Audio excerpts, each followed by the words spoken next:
here we go with another Short Shifts episode. We got 10 minutes on the clock. My co-pilot on this magic carpet ride, Jeffrey Jehu Zoolander Lavecchio, not happy that I'm using his line. My carpet. That's okay.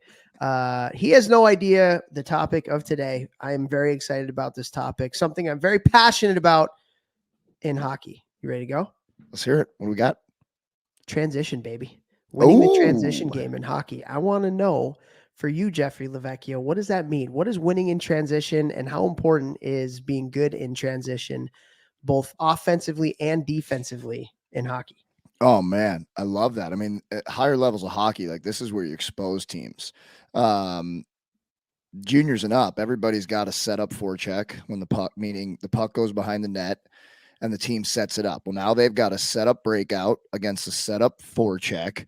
And then it's like, it becomes very, it's hard to do things, and it's easier to stop. It's hard to do it, right? But in transition, it becomes a very methodical, it becomes monotonous a chess match. game. Yeah, very monotonous, kind of boring. It can go like, you get the puck deep. Now the other team, now they set up. Now we probably not going to be a very high scoring game. Not a high scoring game, right? But if you're able to, when that puck gets shot out of the offensive zone and your D-man sprint back and you guys got a plan of attack and you come up quick while they're changing or while they're not set up in their structure, that's where you can expose teams' weaknesses, expose teams that don't talk to each other, expose teams that don't come back to the middle or do the right things or puck watch or anything like that. And at the younger levels, this is where you can really expose teams.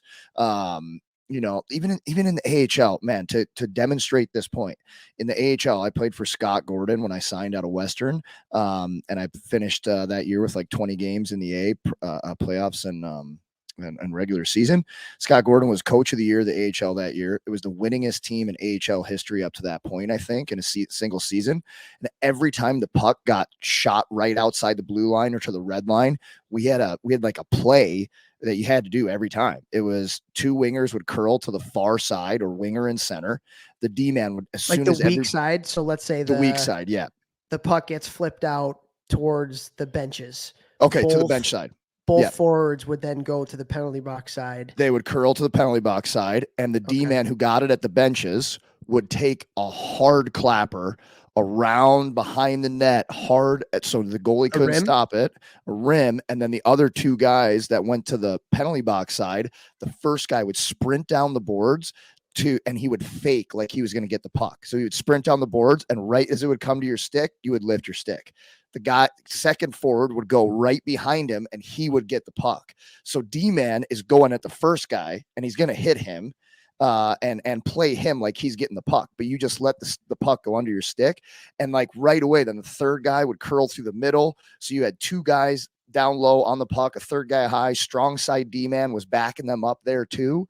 And they might run an exchange. And it was every time. And dude, we got so much offense off of this. And that is a completely non-sexy transition, and it worked in the second best league in the world like butter every single time that thing worked. And transitions happen all over the ice. And so if you're a team, and with Hastings at Omaha, we had to come out, sprint to the blue line when the puck got dumped out of our offensive zone. You had to sprint to the blue line and you had to fill 3 lanes. So if you were coming up the board with another guy and there's nobody in the middle, you had to quickly get over to the middle and just fill 3 lanes. And that was our quick transition, was our D-men are going to sprint to the puck and then we're going to fill 3 lanes and somebody's going to be open, and obviously there's more transitions than that. But I think for me, a key to quick transitions is the guys closest to the puck. Let's say we're going from like the offensive zone, it gets dumped out, we're going to retrieve it. I think sprinting to the puck is massively important, whether it's transition from offense to defense, defense to offense, you're chasing a puck carrier. It's got to be an all-out sprint because you're just going to allow yourself more time to make decisions. Yeah, and offensively, you talk about sprinting to go get the puck. You talked about those other 3 guys. Like, you have to sprint to spots without the puck too. Transition doesn't only work transition doesn't work if only the guy going to get the puck is going fast. Everybody else has to sprint to their spots as well. And you mentioned, like, I think the key to good transition is like really stingy, tough to play against defensively. Like if you're really good with your gaps, and you're hard to play against, and you force teams from their defensive zone to have to flip pucks out in the neutral zone, or when you're in your neutral zone defense, you're forcing turnovers at the red line or potentially the blue line and can go the other way.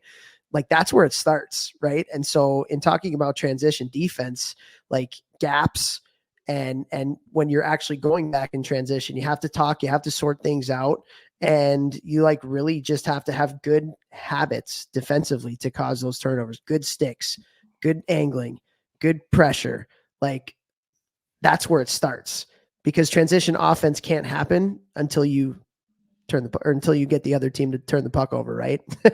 So sprinting back through the middle, good sticks on the ice, good gaps, like that's going to force the other team to do what they don't want to do. And if you're easy to play against, you're not going to get any transition because you're going to play in your zone the whole time. I I'd feel probably like say that's that's my important. number one key to transitions is sprinting to spots, or like sprinting to whatever your role is on the transition, whether you're on offense or defense.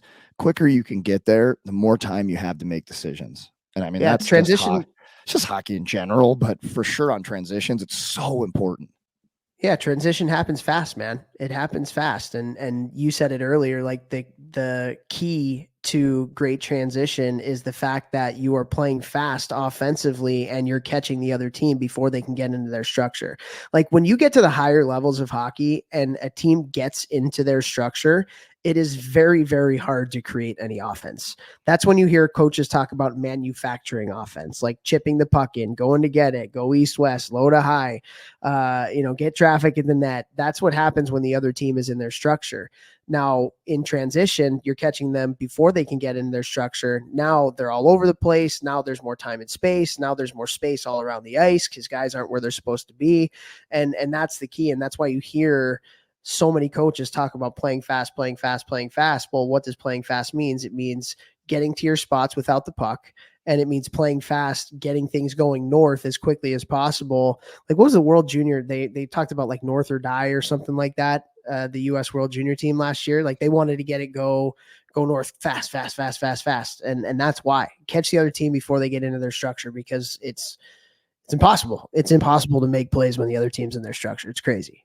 It's so hard. It's so hard. And when you realize, like, I've talked about this when we were talking about breakouts probably like a month ago or something. When I was younger, I was in my head, I'm like, oh, well, if I just like float higher, I'm closer to the other team's net. So it's going to be easier for me offensively, to get the puck up there. But like, no, dummy, when you do that, you're standing closer to the defenseman on the other team. Whereas if you create that separation and you sprint back, especially a guy like me who didn't have Toph's vision, like I played with my head down, especially when I was younger. I've talked about this on the podcast a lot.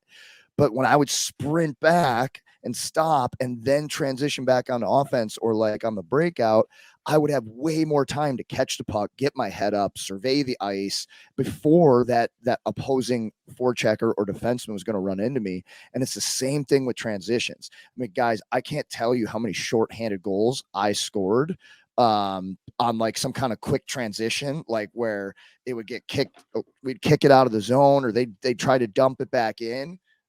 Computer is failing me here, and we would quick transition and we would catch them. I scored a lot of shorthanded goals in my career, and they were usually off some kind of quick transition.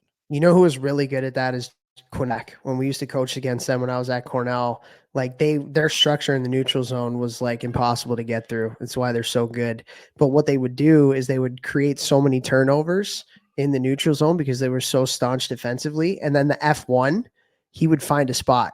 And it was almost like a given. Like as soon as that turnover, that F1's in the middle of the ice, he's finding a spot in Yeah, between the D, and it's right. boom right up in the middle to that F1. And they caught teams so many times just watching it on pre-scouts and stuff, and they were really, really good at that. And so yeah, man, like transition is everything. If you're really good in transition both ways, like I'm not just talking about offensively, like if you're really good at, slamming on the brakes, back hard through the middle, good habits, stick on the ice, like you're going to disrupt a lot and there's not going to be a lot coming back your way. If you're really good at sorting things out on the track and the back check, like that's huge in transition defense. And then offensively, just playing fast before teams get into their structure, particularly like, teams that are prone to turning pucks over in the neutral zone, like you'll be a winning hockey team. Get that frickin' transition going and share the show. One Share the second. show.